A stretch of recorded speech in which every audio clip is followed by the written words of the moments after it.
Di awal tahun itu saya masih ingat sekali di tanggal 1 Januari, eee, hujan deras sekali di, tahun baru itu dan gudang kami termasuk air tingginya kurang lebih 80 senti. Nah di saat itu, hampir semua, stok barang yang kita miliki itu hanyut. Shalom semua, welcome to Marketplace Wisdom bersama saya Fandi dan kali ini saya ada di GMS Gandaria City dan didampingi oleh Saya Sylvia Wijaya. Yes, hari ini kita mau Kita bicara mau apa? ngobrol-ngobrol banyak nih ya Hmm. bersama narasumber kita tentunya yang luar Yap. biasa Hmm. pada hari ini. Topik hari ini betul ya kok kita mau ngobrol soal bagaimana Tuhan itu menambahkan melampaui apa yang telah hilang. Wow. Yes. Luar biasa sekali Wow. ya. Mungkin tanpa berlama-lama lagi boleh Yes. kita langsung berkenalan dengan narasumber kita pada hari ini. Yaitu dengan Ko Untung ya, dengan Pak Iya. Untung. Silakan perkenalkan diri untuk pekerjaannya apa saat ini dan juga untuk pelayanannya di GMS apa.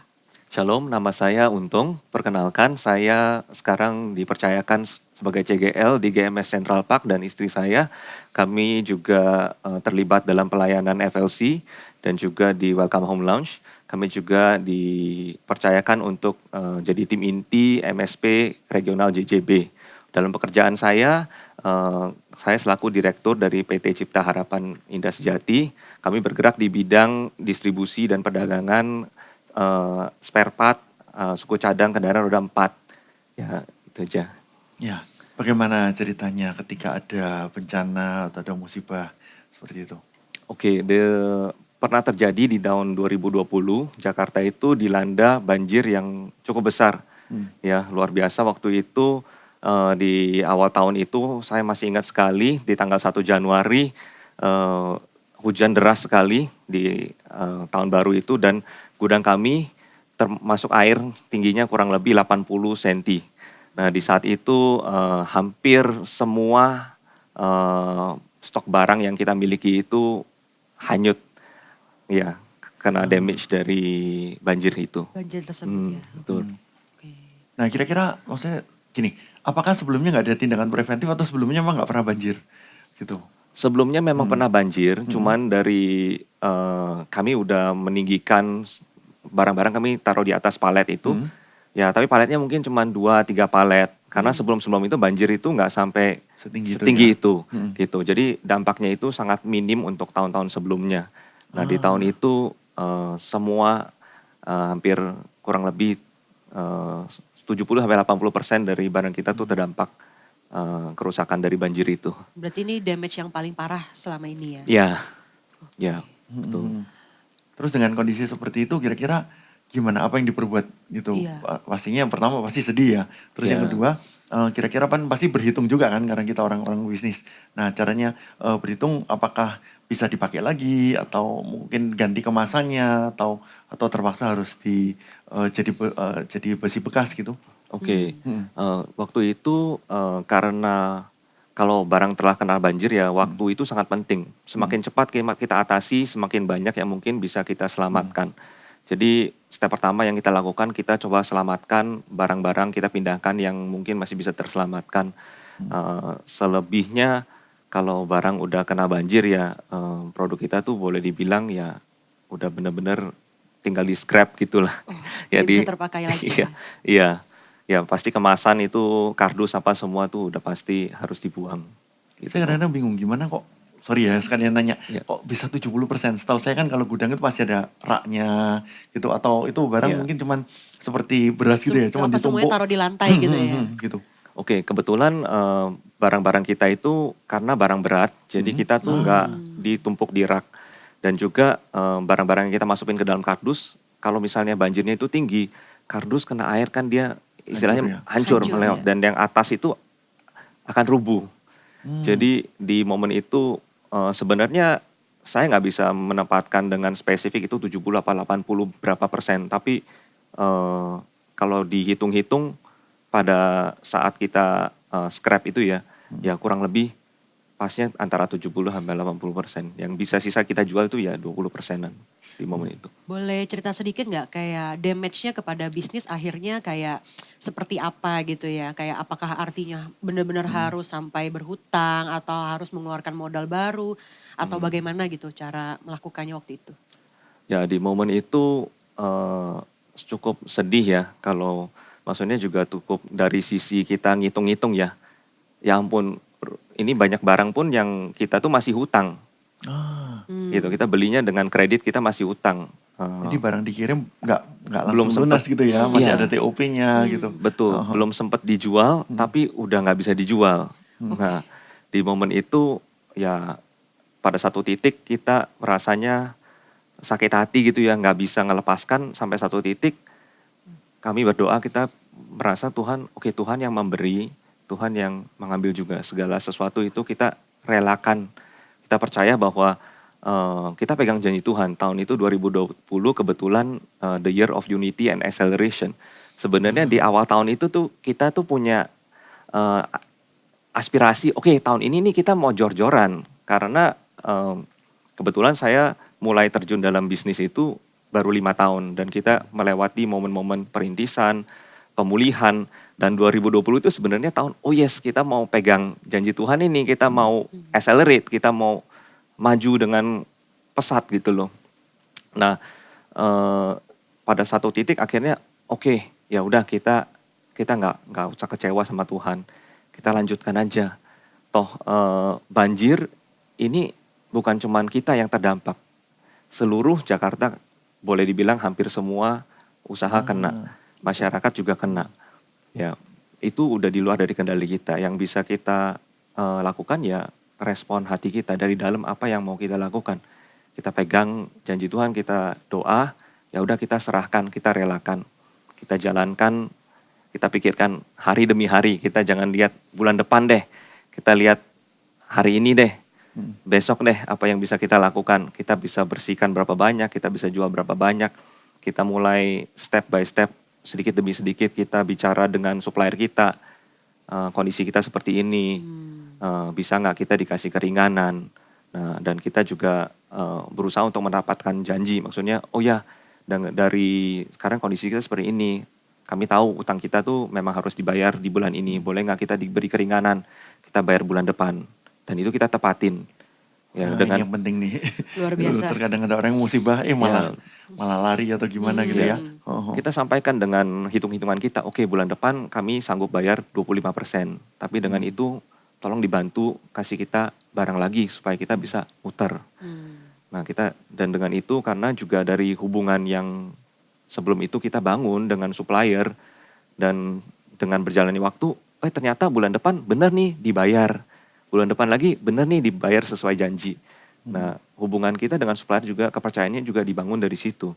Nah dari situ pelan-pelan tuh hari demi hari, minggu demi minggu, Januari, Februari, sampai akhirnya tutup tahun. Dan puji Tuhan tutup tahun itu tuh kita masih menutup tahun itu dengan surplus. Jadi bukannya, walaupun di awal tahun itu kita mulainya dengan sesuatu yang negatif, kita menyelesaikan akhir tahun itu dengan positif gitu. Ada profit gitu ya. Yes, Wah luar ada biasa profit. sekali ya, dalam 1 tahun doang bisa bangkit dari minus ya. Yep. Ya, Bukan cuma profit, tapi dari omset juga kita naik di tahun itu kebanding tahun sebelumnya. Sesuai dengan janji Tuhan Yes, ternyata ya. luar biasa, Tuhan baik. Ya.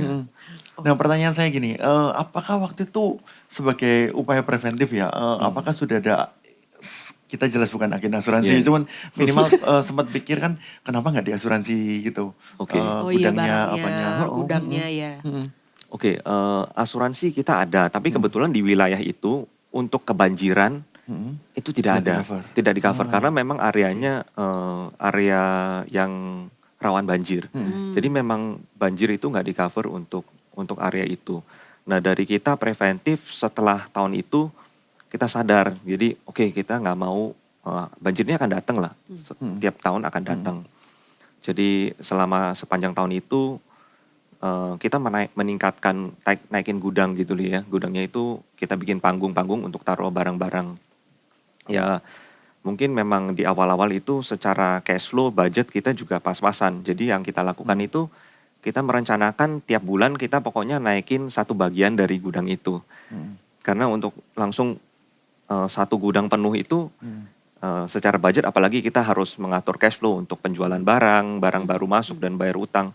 Jadi kita lakukan ya step by step. Tapi yang pasti tiap bulan itu kita melakukan sesuatu yang memperbaiki posisi kita sehingga di kemudian hari itu hal yang sama itu nggak terjadi lagi gitu loh. Dampaknya itu nggak sebesar itu gitu. Belajar dari pengalaman yang ada. Yes. Keren banget ya, maksudnya bagaimana mentalnya sih ya. Mungkin di sini saya pribadi sangat terberkati dengan mentalnya Pak Untung gitu ya, kayak ketika menghadapi situasi itu punya sikap hati yang tetap Tuhan yang memberi, Tuhan yang mengambil gitu ya. Itu luar biasa banget. Itu luar biasa banget. Terus nggak meratapi diri tapi mikir gimana caranya pelan-pelan bangkit lagi gitu kan ya. Saya yakin dalam bisnis itu ups and downs itu biasa gitu ya. Tapi kalau dari Pak Untung sendiri menyikapinya kayak mungkin ada nggak hal-hal yang pengen disampaikan juga ke teman-teman di rumah gitu ya. Kayak buat teman-teman yang mungkin yang mengalami hal serupa. Bencana yang di luar kontrol gitu ya. Ya kerugian mungkin atau hutang yang besar itu kan sering kali terjadi dalam bisnis ya. Kayak ada nggak sih nilai atau value atau message yang Pak Untung ingin sampaikan juga buat teman-teman yang mungkin mengalami hal yang sama juga. Oke. Dari hal ini saya juga belajar satu hal bahwa apapun yang kita lakukan itu sebenarnya pada akhirnya itu milik Tuhan. Jadi yang harus kita bangun setiap hari itu sikap hati kita untuk menjadi hamba yang baik, a good steward. Ya, jadi salah satu poin yang bisa bikin saya merelakan untuk Tuhan yang memberi, Tuhan yang ngambil, karena saya percaya bahwa tidak ada satu pun barang-barang itu yang pada ujungnya itu sebenarnya milik saya. Tuhan tuh percayakan itu kepada saya, gitu loh. Fokusnya itu kalau boleh saya ngomong itu nomor satu sebenarnya bukan profit, tapi untuk menambah nilai. Gimana kita bisa mengolah apapun yang Tuhan berikan itu untuk menambah nilai. Jadi sama seperti prinsip seorang gitu ya. Saya punya sebuah prinsip, semua orang yang kita temukan ataupun barang yang dipercayakan ke tangan kita, pada saat itu kita lepaskan, itu harus membawa kebahagiaan, itu harus menambah nilai gitu loh. Jadi dari barang-barang pun apa yang kita beli dari supplier itu harus ada nilai tambahnya. Baru kita jual kepada sang pembeli gitu loh. Sehingga pada sang pembeli memakai barang itu, dia akan merasakan bahwa oh ya, barang ini tuh sebenarnya berguna. Jadi poin yang pertama itu bukan hanya memikirkan sebagai seorang pedagang, saya mau profit. Kita bukan profit oriented. Tentu penting, profit itu penting. Tapi berapa nilai yang kita berikan itu harus melebihi dari profit yang kita ambil gitu loh. Ya, jadi dari sisi saya paham kalau dagang itu sebenarnya ada 3 poin yang penting, yaitu price, harga, quality, dan delivery, availability. Nah dari 3 hal ini tuh nggak boleh ada salah satu yang absen, dan juga nggak boleh ada salah satu yang benar-benar menonjol. Contohnya kita tuh nggak boleh jual-jualan jor-joran, kita tuh yang penting barangnya paling murah. Barang paling murah itu akan bisa menangkap pasaran di saat itu aja, pada saat harga barang kita paling murah. Di kemudian hari, pasaran yang sama, yang mencari harga paling murah, dia akan mencari supplier yang harganya bisa lebih murah dari kita.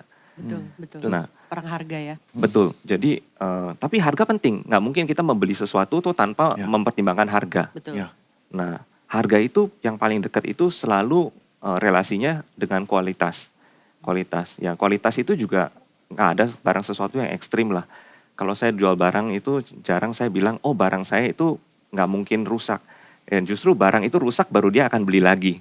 Gitu. Cuman dari sisi pembeli, dia berapa puas pakai barang itu. Apakah dia pakai seminggu dia udah puas, apakah dia udah pakai setahun udah puas, atau dia pakai 5 tahun atau 10 tahun udah puas. Nah harga itu yang menentukan nilai dari sebuah, quality itu yang menentukan nilai dari sebuah barang, bukan harga. Di hari-hari ini tuh price itu sangat sensitif ya. Dalam dunia perdagangan kita itu memang paling gampang untuk merebut pasar adalah dengan harga. Tapi untuk mendapatkan customer jangka panjang, kita tuh harus menambah nilai. Quality itu adalah sesuatu yang akan dicari hari demi hari gitu. Orang yang sama itu akan bisa pembeli itu akan mendapat dampak yang baik pada saat dia membeli quality, bukan membeli barang yang murah. Jadi di perusahaan kita tuh saya selalu menerapkan bahwa barang yang keluar dari kita, supplier yang kita temukan, customer yang kita temukan itu harus merasakan nilai tambah dari tempat kita ini. Yang dia rasakan itu nggak boleh harganya murah, tapi dia merasakan, dia harus enjoy, dia harus bisa menikmati, dia harus bisa merasa bahwa oh ya, dengan memakai produk kita, dengan punya hubungan relasi dengan perusahaan kita, dia itu mendapatkan nilai tambah, dia juga di-upgrade dari sisi itu. Gitu. Nah dengan kondisinya beruntung yang jual spare part ya kalau Ya. spare part. Nah spare part juga mobil komersil ya. Mobil Gitu. komersil, Nah ya. dengan seperti itu gabungan ketiga tadi gimana ya? Maksudnya dengan harga yang ditawarkan, terus dengan kualitas juga cara deliverynya, apakah ada satu showroom yang menarik gitu ya, atau edit value seperti apa gitu? Pengen tahu nih. Bagaimana cara edit value-nya gitu Betul ya. betul. Karena kan Oh, barang padahal itu kan produk dari kan, pabrik kan ya. betul. Produk packagingnya segini, yaudah jual segini, Iya, seperti itu. betul. Nah gimana? Pengen tahu nih. Ya, oke. Added value itu salah satunya itu bisa dari customer relationship. Customer relationship. Jadi di mana balik lagi ke prinsip seorang steward hamba gitu ya. Jadi seringkali itu orang jual barang itu udah keluar dari udah keluar dari gudang ya, ya putus gitu lah ya. Sedangkan kita tuh menghargai semua hubungan dengan customer. Jadi customer itu tuh saya sering bangun hubungan bukan cuman jual barang, tapi di kemudian hari itu kita bisa jadi bertemanan gitu. Kita berusaha untuk memahami dari sisi customer itu, kamu udah pakai produk kita ini ya, keluhannya apa? Gitu, keluhannya apa? Bisa nggak kita bisa dapat informasi dari lapangan, gimana supaya kita bisa mengupgrade produk ini? Contohnya produk ini nih susah kok untuk dipasang. Nah, atau gara-gara produk ini itu kita itu mobil baru nih, tipe baru. Jadi kita harus nyetok 2 macam barang. Gimana supaya kita dari sisi produksi dan penjual barang itu kita bisa komunikasi sama pabrik, kita bisa R&D gimana supaya barang ini yang kita bikin itu bisa dipakai ke mobil lama dan juga ke mobil baru. Jadi itu mengurangkan tingkat inventory mereka. Ada juga kasus-kasus di mana produk ini nih cuma bisa dipakai di bagian depan atau bagian belakang atau bagian kiri atau bagian kanan. Berarti kan dia harus nyetok 4 macam barang yang berbeda gitu. Nah kita sesuaikan, kita ngomong sama mereka, gimana kita desain barang ini, oke, supaya produk ini nih bisa dipasang ke depan, belakang, kanan, kiri. Jadi dari distributor kita, dia menghemat dari inventory, seperti itu. Dan juga kita kadang-kadang ada contohnya kendaraan. Nah kita di Indonesia ini kan kendaraan mobil itu nggak sesuai didesain untuk jalan. Banyak kan sebenarnya desainnya itu jalan di jalanan. Ya. Sedangkan banyak kendaraan truk kita, gitu ya dan juga Jalan nggak banyak rata jalan gitu. nggak rata. Ada juga yang dipakainya di tambang, di perkebunan, gitu ya. Jadi memang medannya itu nggak perlu untuk kecepatan tinggi, tapi mereka tuh butuh torsi yang tinggi. Nah dari situ kita komunikasikan sama pabrik, bisa nggak sih kita desain produk ini yang gigi-giginya, gear ratio-nya itu mementingkan untuk torsi, bukan dari kecepatan tinggi. Nah produk-produk seperti itu kita masukkan, kita sosialisasikan, kita edukasikan, gitu ya, dan kita branding. Nah itulah nilai tambah. Jadi sebagai end user itu mereka merasakan bahwa, oh ya sebenarnya produk ini tuh lebih enak dipakai, mungkin bisa lebih awet atau mungkin sesuai dengan kebutuhan dan keperluannya. Seperti itu kok. Nah soalnya beruntung kan tadi sempat cerita produksi sendiri ya. Ya. Seperti itu. Nah gimana dengan orang-orang yang ada di level menengah gitu, ketika dia harus mengambil barang dari supplier dan menjual ke customer kan gitu. Nah gimana caranya, kadang-kadang kan soalnya sekarang rata-rata kebanyakan kita itu ada di Iya, kelas menengah sebagai yang distributor. betul trader atau itu trading gitu ya. Nah, ketika distributor kadang-kadang juga memberi aturan tidak boleh jual lebih mahal dari sekian, tidak boleh lebih murah dari sekian, gitu. Terus juga kadang-kadang juga kita mau kasih added value, kadang-kadang juga masih ada koridor aturan-aturan yang tidak memungkinkan untuk berbuat banyak, sedangkan itu adalah produk yang mass, Iya, produk yang ternyata toko sebelah juga ada, iya seperti betul. itu. Nah, terus gimana caranya? Mungkin ada tips Oke. gitu ya? Jadi salah satunya untuk hal ini itu, oke, jadi kan tadi saya bahas price, quality, dan delivery. Nah, Delivery. betul. Nah, di sini delivery itu sangat-sangat penting. Jadi ketersediaan barang dan juga kecekatan kita, ya kita bisa jual barang-barang yang sama. Price mungkin di fix sama, quality sama, kita nggak bisa added value. Tapi dari delivery dan customer service itu, contohnya customer kita telepon, Pak saya urgent nih, malam ini bisa nggak dibantu? Nah kalau kita bisa bantu, kita akan mendapatkan Iya. deal itu. Jadi Nah. delivery itu membicarakan tentang kecepatan kita bisa mengantar. Kayak kita sekarang beli barang kan kadang-kadang mungkin kita nggak lihat harga, tapi kita lihat oh ini bisa one day, satu hari. Kita penting. Walaupun kita mungkin harganya lebih mahal, nah kita bisa bersaing karena kita delivery-nya bisa lebih cepat. Atau kelengkapan dan juga inventory management. Jadi kadang-kadang orang mau beli sesuatu tuh, oh saya bukan cuma mau beli barang A, tapi saya mau beli B dan C. Kalau seandainya di toko kita itu, saya bisa menjadikan A, B, dan C, dan saya bisa ngirim sekaligus, kita akan dipilih. Seperti itu kok.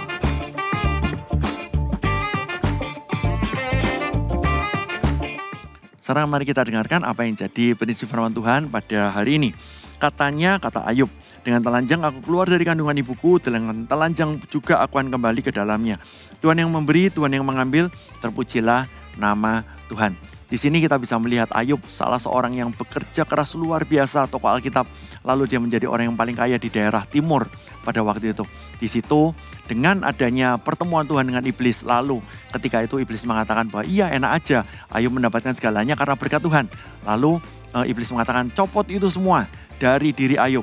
Lalu Tuhan mengatakan, oke lakukan tapi jangan ambil nyawanya. Di situ Ayub kehilangan segala-galanya.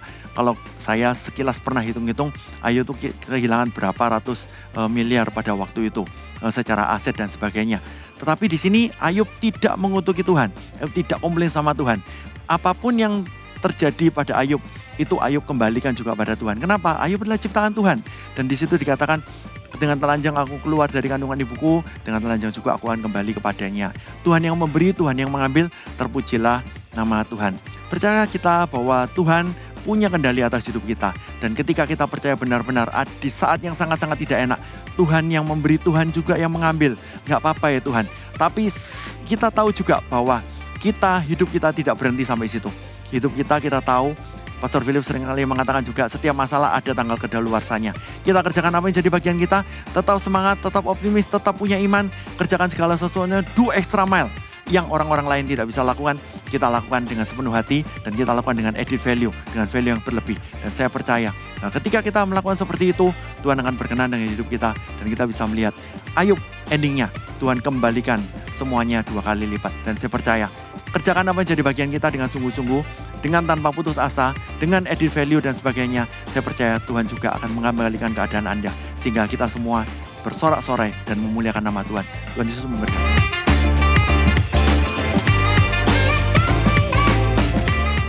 Nah pertanyaan selanjutnya, gimana caranya kita memanage inventory ya? Tadi kan pastinya bilang gudangnya kebanjiran, Iya. nah pasti ada hubungannya sekalian tanya tentang inventory.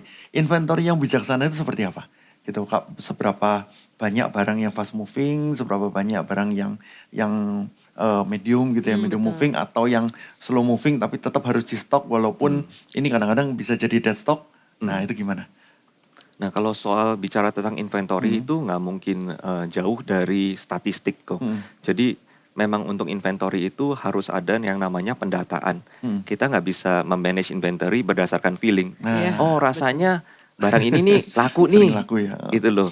Apalagi untuk usaha kita itu untuk suku cadang itu itemnya banyak banget. Betul. Iya betul. Kita SKU-nya itu mungkin ada 2.000-an sampai 3.000 Wow. macam. Oh. Kalau kita berdasarkan feeling itu kita nggak akan mungkin bisa ingat barang apa yang laku, yang barang apa yang nggak laku. Bahkan seringkali itu saya kalau nggak ngecek dengan data, saya akan merasa, oh barang ini nih laku nih, saya mau pesan lagi. Gitu loh, mau pesan lagi, tapi ternyata di 3 bulan yang lalu, 3 bulan terakhir itu nggak laku. Mungkin karena cuaca lah, mungkin karena sikon apapun gitu yang menyebabkan itu nggak laku. Jadi kita tetap harus ada data penjualan tiap bulan itu harus ada gitu loh. Ya sebenarnya untuk inventory itu ada beberapa hal yang harus diperhatikan. Yang pertama itu lead time. Jadi kita pesan barang ke consumer, ke supplier itu berapa lama. Nah itu harus diperhitungkan gitu loh. Jadi kalau seandainya pesan barang ke supplier itu butuh 1 bulan, nah itu kita harus persiapkan 1 bulan itu. Kita nggak bisa ada dadakan. Ya, paling sedikit kita harus menyiapkan stok itu ya nggak mungkin di bawah 1 bulan. Harus lebih dari 1 bulan. Ya mungkin saya nggak tahu spesifiknya berapa, mungkin 2 bulan, 3 bulan gitu loh. Nah di sisi yang lain juga kita juga nggak boleh undersupply gitu loh. Kalau kita undersupply kita akan kehilangan omset juga. Jadi kita penting untuk memonitoring penjualan secara frekuensinya boleh setiap bulan sekali, tiap item itu jualnya berapa, seminggu sekali pun boleh gitu loh. Kalau setahun sekali kayaknya terlalu panjang ya kok ya. Jadi paling enggak sebulan sekali kita tahu untuk setiap item itu penjualannya per bulan berapa. Terus kita atur, kalau kami kita atur rata-rata penjualan itu selama 3 bulan terakhir rata-ratanya berapa. Nah kita atau 6 bulan terakhir rata-rata berapa. Terus kita fix, kita mau 3 months inventory atau 6 bulan inventory seperti itu. Nah dan terus kita kategorikan juga kok barang-barang yang fast moving, barang-barang yang slow moving. Nah itu kategorinya kuning atau hijau ya, berdasarkan kategori itu kita tentukan kita mau persediakan stok berapa bulan, 3 bulan atau 6 bulan. Karena inventory management itu sangat critical untuk usaha-usaha yang secara cash flow-nya itu tuh akan cash flow itu lebih penting sih daripada ready cash gitu loh. Karena cash flow itu akan efek ke perkembangan sebuah usaha. Berapa banyak yang perlu diinvestasikan ke dalam infrastruktur, berapa banyak harus balik lagi ke dalam inventories, berapa banyak yang harus kita simpan untuk dana emergency dan lain-lainnya, itu ada di cash flow. Dan cash flow itu ujung-ujungnya itu inventory. Inventory itu bagian besar banget dari cash flow gitu. Kembali lagi ke banjir. Nah, bagaimana tadi manajemen inventory yang seperti ini itu sangat-sangat berharga ketika kejadian pasca banjir. Iya. Jadi sebelum banjir itu kita tuh secara inventory itu kebetulan ya banjir itu membuat kita tuh riset segala sesuatunya jadi nol. Karena dari sebelum banjir itu mungkin kita tuh banyak stok-stok yang mungkin slow moving ataupun dead stock ya. Jadi di momen itu kalau dead stock itu kadang-kadang kita mungkin ini sebuah gimana ya, blessing in disguise juga. Jadi sebelum kejadian banjir itu kita tuh sayang-sayang untuk buang-buang dead stock itu loh, untuk di scrap. Jadi pada saat kejadian banjir ya mau diapain lagi ya, kita cuci ulang, istilahnya kita riset dari nol. Nah kita mulai nata ulang kembali dari kita punya inventory, kita setting ulang inventory manajemennya, berapa banyak stok yang harus kita sediakan untuk tiap-tiap item gitu kok.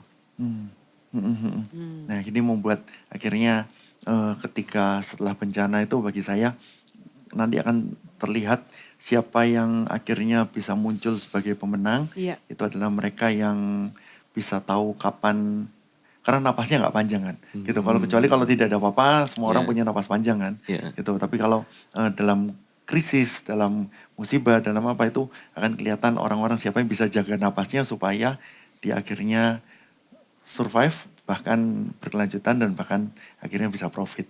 Gitu bahkan kalau aku mendengar ceritanya tuh mungkin kalau bisa dikatakan atau disimpulkan gitu ya, yang membuat Pak Untung dan perusahaannya bisa survive atas bencana yang sebesar itu, sebenarnya adalah karena persiapan diri yang matang gitu. Kayak pengetahuan tentang inventory, pengetahuan tentang cash flow, tentang bagaimana menjaga relationship sama customer, supplier dan sebagainya, itu sudah sangat matang di dalam diri ownernya gitu ya. Jadi ketika bencana datang itu, ya preparation itu kemudian jadi aktif semua gitu. Semua skill, semua pengetahuan yang selama bertahun-tahun ini mungkin dipupuk, itu membuahkan hasil yang luar biasa gitu ya. Kalau dari aku pribadi menyimpulkannya sih itu sih kok yang paling sangat memberkati banget ya. Bahwa preparation is everything, kayak Yep. sekarang ketika kita punya bisnis mungkin ya nasihat terbaiknya adalah terus upgrade diri ya gitu. Jangan Yes. malas untuk belajar gitu kan. Betul. Hal baru, bagaimana inventory bisa lebih baik, bagaimana cash flow bisa lebih baik, bagaimana supplier bisa lebih baik gitu kan dan semuanya. Sehingga ketika bencana datang yang di luar kontrol ya kita bisa Iya. bangkit lagi. Gitu. Yep. Yep. Luar biasa sekali ya. Yes, keren sekali. Nah, sekarang minta tolong Beruntung bisa mendoakan jemaat gitu ya. Beberapa di antara mereka mungkin juga mungkin baru mengalami musibah atau sekarang ini sedang lagi bingung, Yep. tapi yang diberkati oleh pembicaraan kita pada hari ini. Nah, minta tolong Beruntung untuk bisa Oke, doakan. mari kita berdoa ya. Bapa di surga, terima kasih Tuhan untuk kesempatan pada pagi hari ini Tuhan kami bisa membicarakan tentang marketplace wisdom Tuhan.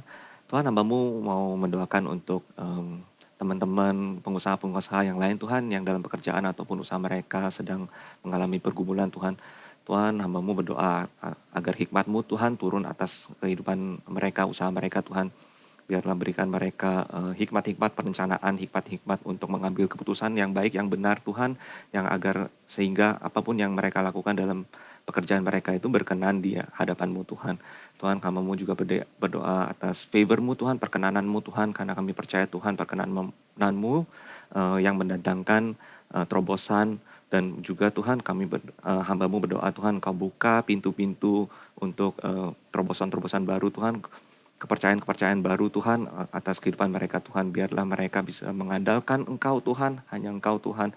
Biarlah Engkau akan menuntun mereka dengan tangan kanan-Mu Tuhan, sampai mereka bertemu dengan rencana-Mu yang indah Tuhan. Thank you Tuhan, kami kembalikan segala kemuliaan ke dalam tangan-Mu Tuhan, dalam nama Tuhan Yesus kami telah berdoa. Haleluya, amin. Amin. Amin.